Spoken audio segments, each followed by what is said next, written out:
ఈ ప్రభుత్వం ఎన్టీఆర్ స్ఫూర్తితో పేదల కోసం ఒక గొప్ప నిర్ణయాన్ని తీసుకుంది. ఏదైతే ప్రభుత్వ భూముల్లో అభ్యంతరకరంగాని భూముల్లో నివాసం ఉండే వాళ్ళకి ఇళ్ల పట్టాలు ఇచ్చే విధంగా నిర్ణయం తీసుకోవడం జరిగింది.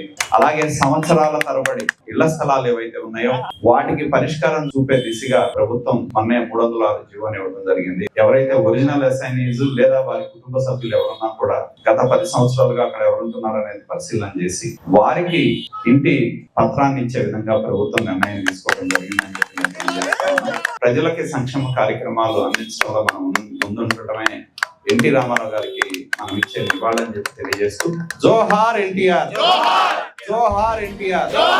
జగమెరుగని తీరు యుగ పురుషుడు మీరు, భరత జాతి నింపుకున్న సంపదకు ఇంకో పేరు.